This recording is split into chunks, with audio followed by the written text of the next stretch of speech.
odžak vam je širok 70 cm, tako da može da se provuče ko hoće. Jedino rešenje, šefe, su gvozdeni šiljci da se usade na rešetku i da se sve postavi na dubinu od 1,60 m mereći od ozgo. Eto. Jel bre, kakve su ti to ruke? Pa, od odžaka, dok sam spuštao metar unutra da... Pa bre, ti i nosi guru u odžak. Sad si se nagaravio. Pa, dobro sam glavu sačuvao, šefe. Polomio sam 2 crepa. 2 crepa? Ti crepovi će da platiš. Ali, šefe, ja imam rešenje. Imam rešenje. Da dim može da ide gore, a da taj čovek koga spuštaju dole se natakne na šiljke. Slušaj me, Panković, ako si završio sa ti šiljci. Jesam, šefe. Pod hitno da mi nabaviš jednog Rottweilera. Koga?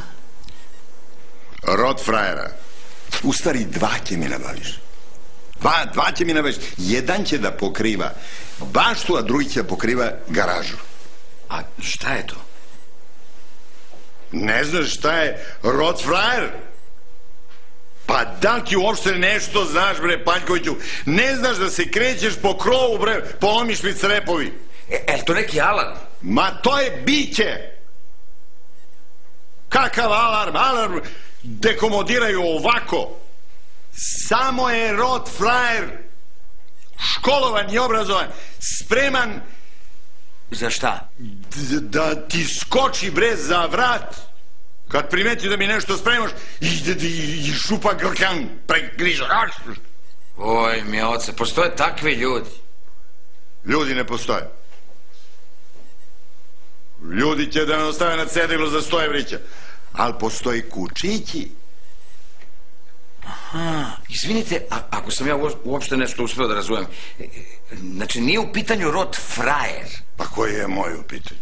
Rottweiler, šefe.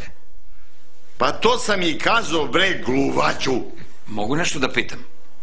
Ma nemoj ništa da me pitaš. Mogu da mi banu svakog časa, ovde, odozgo. Pa zašto sam se ja uopšte pentrao po krovu i izigravao odžačara? Ma ti jesi iz odžačara. Ako se meni, ne daj Bože, nešto dogodi, ti će da budeš odžačar. I hitno da mi nabaviš 2 komada. Hoću, ali takvi psi koštaju. Pa valjda moja glava košta više. Pa dajte mi pare.